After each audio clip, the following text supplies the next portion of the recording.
Tonight, a green light for genetically modified crops divides farmers, and 10 drug drivers nabbed during a Port Lincoln crackdown.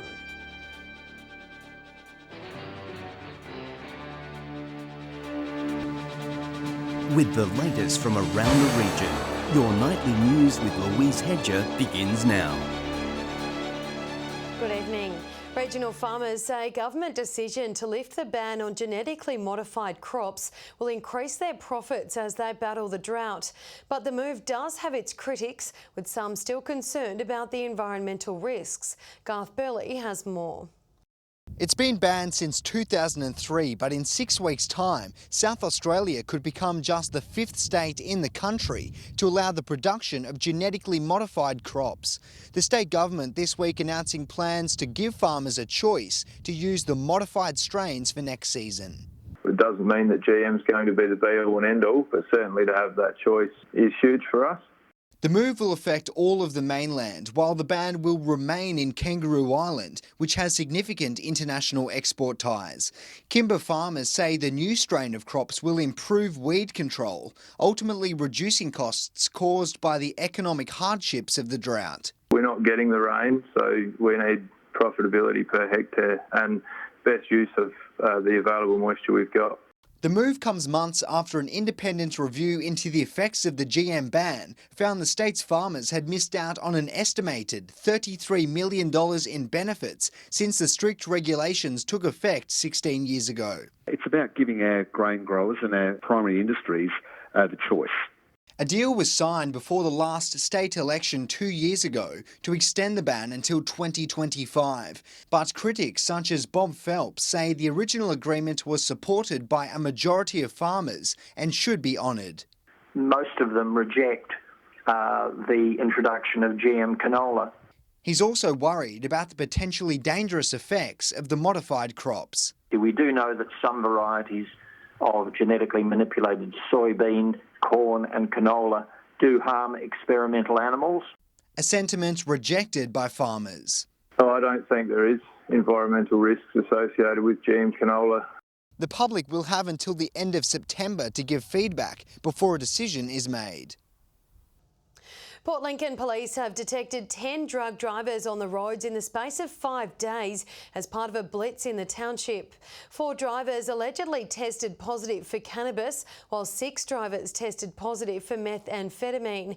A 31-year-old P-plater who was reported to have the drug in her system also had a small child in the car at the time. All drug drivers are awaiting the results of forensic testing and could face further charges.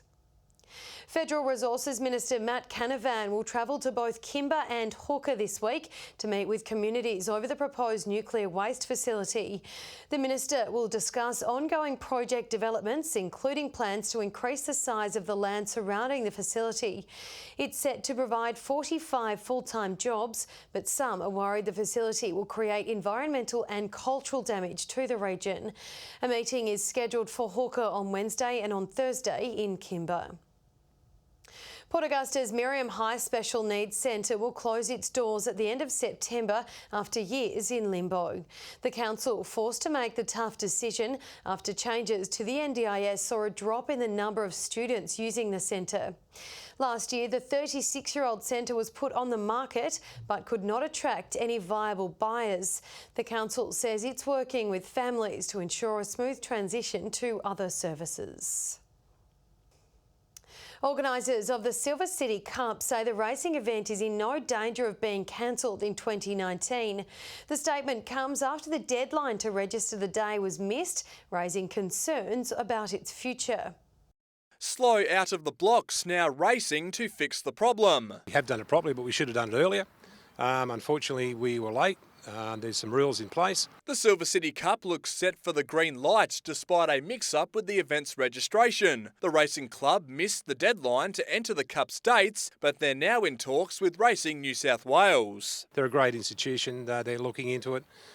We have a deadline to do, which we're going to be before the deadline. And I'm fairly confident that the races will be on the 26th of October. The Silver City Racing Club has contacted trainers and jockeys to inform them of the situation. They hope to have a decision from Racing New South Wales by the end of the week. They're totally understanding, and the racing fraternity is a good mob of people, and they love coming to Broken Hill, and that's what we want to do. Because I said it was a slight mix-up by our part. We should have been on the ball a bit quicker. The Silver City Cup is commonly known as the more family-friendly race day compared to St Pat's. And for such an important day on the racing calendar, Dave Gallagher is committed to ensuring it goes ahead. It's a family event. It's like a picnic race meeting atmosphere. We'll have jumping castles, merry-go-rounds for the kids. They'll be well looked after, and so will the punters. Patrick Ryankey, 7 Spencer Golf News. Stay with us after the break. A real-life emergency plays out in Whyalla and Broken Hill welcomes a new officer to the beat. Welcome back. State Emergency Service volunteers have been put to the test in a mock rescue training session conducted on the HMAS Whyalla vessel. The local tourism centre says this training is essential with tours conducted daily. The HMAS Whyalla ship is a popular site with hundreds visiting monthly. But what if there was an accident? Just in case someone out of town comes on the ship and they collapse or they fall down the stairs, we're just here to do a training exercise to see what happens and how we can actually get them off the ship. Small spaces and steep stairs, the ship is an icon to explore. As many people on the board as possible. So we run the 2 structured tours every day on the ship, 11:30 and 1:30. And then, like I said, book those coach groups and school groups in outside of those times. This training is considered essential in case there's an emergency, with these mock scenarios put into place for our emergency service workers to ensure their skills are the best that they can be. It's nice for us to have that reassurance that if something happened, we could call them knowing that they know the ship well, that they've done that exercise, that they've had a bit of an opportunity to practice, and that they can get here as quickly as possible. If someone were to be hurt, like this is the only way really they could be rescued. Pretend patients happy to give up their time for the cause. Gavin talks about the SES quite highly and how much he enjoys it, so we thought we'd come along and see what it's like and give it a try. Now time for the drill. The patients are ready. SES volunteers are paged just like a real-life emergency. From the first alert, it's all go. One female in the mess deck, she's got a head injury, and one on the actual top gun deck, and she's got a broken ankle, so we've got to try and get them both down. These training sessions are hosted for all SES volunteers to participate to ensure their skills are up to scratch for when they're faced with life and death situations. You don't really need the skill to start with because you're actually trained at SES to start with, but yeah, you end up getting your rope skills. We're starting a vertical rescue team here as well. The SES meet in Whyalla every Monday night and encourage others to volunteer. Shari Hams, 7 Spencer Golf News. Broken Hill Police are welcoming a new officer into its highway patrol unit. Senior Constable Ron Waters says he's excited to take a placement in the Silver City. Day or night, he'll be on the lookout.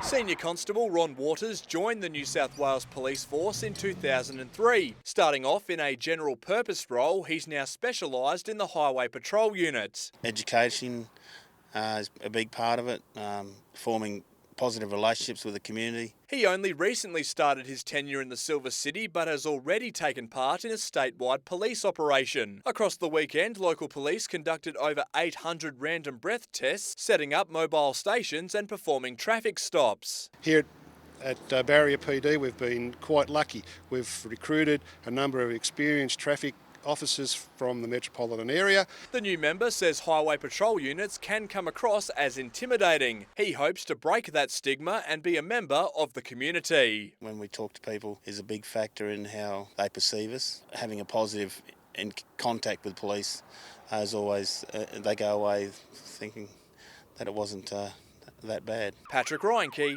7 Spencer Golf News. Construction of the Coltana solar farm near Whyalla is getting closer, and now there's calls for local Whyalla workers to put their hand up to work on the project. It's expected to create 350 positions during construction and 10 ongoing jobs after the solar farm is complete. Information can be found online. South Australians are leading the nation when it comes to recycling, but there's still a long way to go to reduce the amount that goes to landfill, according to the state government. China's national sword policy has forced the state's recycling industry to transition and implement new measures. The Environment and Water Minister says in 1 year, South Australians diverted almost 5 million tonnes of material, 87% of which was kept and recycled in the state. A new bakery has opened for business in Broken Hill this week. With a focus on healthy breads, the Sufi Bakery is already having to make more products after selling out on its first day. Some pastries taking up to 48 hours to bake. If you want a quality loaf of bread, it's going to take 12 hours to make. It's done by hand. You pay a really good price for it, but you reap the benefits from it as well. The local regional development officer is excited to see a new business enter the market. They've gone out there, they've taken a risk, and the community has clearly responded with gratitude for that. So I think it really demonstrates the opportunities that we have. It was absolutely fantastic bread. I really enjoyed it. The business is open from Monday to Saturday. Broken Hill's Lifeline team is putting the word out to artists in the region to get painting. Preparations are underway for the 30th annual Lifeline Broken Hill art exhibition to be held in October.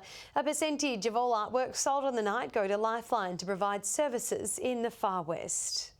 We've got some really exciting, notable artists that we'll be auctioning off this year, so they'll be available to view on our website in the coming weeks. Local artist Amanda Johnson is encouraging anyone interested to start working on their entry. You may be sitting there thinking that your art isn't presentable to the world, but the Lifeline is a great stepping stone to get your art out into the public and get a little bit of healthy criticism. More information about the exhibition can be found on the Lifeline Broken Hill Facebook page. Coming up after the break, excitement's building before this weekend's Go-Kart Championships in Whyalla, and we'll have the weather details with Britt. Welcome back. Go-kart drivers are gearing up for the annual Whyalla City Kart Titles to be held this Sunday at the local club track. Drivers from across the region will compete, as well as members of the junior club, some as young as 7 years old. Visitors can get involved with opportunities to experience the pits and speak with drivers, while there will be a jumping castle for the little ones. Doors open at 8:30 and entry is free. Whyalla netball is now in crunch time and there's finals fever in the air, with the Kiwis taking home a convincing win on the weekend. Shari Hams has this week's Sport Wrap. Despite slightly windy weather, the Kiwis didn't go easy on True Blue, taking home a 50-goal win and awarding them a spot in next week's preliminary round. Both teams took every opportunity to move the ball into the goal ring. True Blue defenders worked hard, but the Kiwis goalies were moving too fast, keeping a strong momentum throughout the entire game. The Blues will still have to keep their skills up to scratch, ready for a second chance next week. The Warriors and YCW were neck and neck with a close game between the two teams, fighting for their spot in the prelims. YCW with a strong mid-court presence, the centre working hard to feed back to the players, awarding them a 6-goal win. Final score 40-46. Across the region to Port Lincoln's netball and final fevers are in full swing. Wayback smashing Boston 18-67, Imperial also taking home a comfortable win by over 20 goals, and South United smashing St Mary's. Over to Port Augusta and Railways were neck and neck with St Joseph's, drawing on 41 goals each. The Magpies also win a tight match with the Vikings, who took home a 2-goal win. And over to Broken Hill, the St Joe Jesters were no match for West Flames Red, 21-29. West Flames Black were defeated by United, a tight match with a 2-goal difference. Now staying in Broken Hill, taking a look at the soccer results over the weekend. Western St Joe's shared the points with an all-1 draw, while 2 goals to Caleb Craven saw Celtic down Alma 3-1. Back to the Spencer Golf, and in Whyalla, the Wanderers took home a comfortable 6-goal win against Steel United. Westlands also scoring 6 goals, defeating Croatia, who scored 2. The Northern Demons finished their season in the NPL State League with a win over Eastern United, putting them 5th on the ladder. Dylan Pickett scored the only goal in the first minute of the match. In the state competition, Savoy finished 3rd, thanks to a hard-fought win against Manoparo. Well, that's it for sports from across the region for this week. If you would like your sporting results featured, then drop us a message at localsports@sca.com.au. Now let's take a look at what's happening in this week's weather. Here's Britt. Good evening. It's been mostly fine about the Gulf today. Port Augusta with the top temp about the region reaching 19 degrees. Whyalla 18, Broken Hill 17, Port Lincoln and Port Pirie both 16, Adelaide 15 degrees. From the satellite, we can see today's partly cloudy skies with a cold front producing light showers about some coastal areas.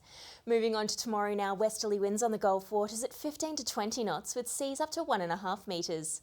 We can expect showers about the mid-north and the York Peninsula tomorrow with mostly cloudy conditions elsewhere. Maximum temperatures mostly sitting in the mid to late teens. Port Augusta looking at a top of 19 degrees, Whyalla and Woodner both 18, Port Lincoln, Coffin Bay, Broken Hill and Cleve all 17, Corn, Port Pirie, Kadina and Adelaide 16, Clare a top of 13 degrees. Further ahead now with cloudy conditions at Port Lincoln on Thursday, Friday looking fine and mostly sunny with showers expected on Saturday, Cleve looking cloudy on Thursday, partly cloudy Friday and Saturday, Woodner with cloud cover Thursday, bright and sunny on Friday ahead of a fine day on Saturday. Whyalla and Port Augusta both looking fine and partly cloudy on Thursday, sunny on Friday with fine conditions again on Saturday, Kadina remaining fine from Thursday through to the weekend. We'll see partly cloudy conditions at Port Pirie on Thursday, looking sunny on Friday, fine on Saturday. Clare cloudy on Thursday with some sun on Friday and fine conditions Saturday. Broken Hill remaining fine through the week and into the weekend. And with that, Louise, it's back to you. Lovely. Thank you for that, Brett. That's your local news this Tuesday evening. Thank you for joining us today. We'll have updates later, but until then, enjoy your evening. Good night.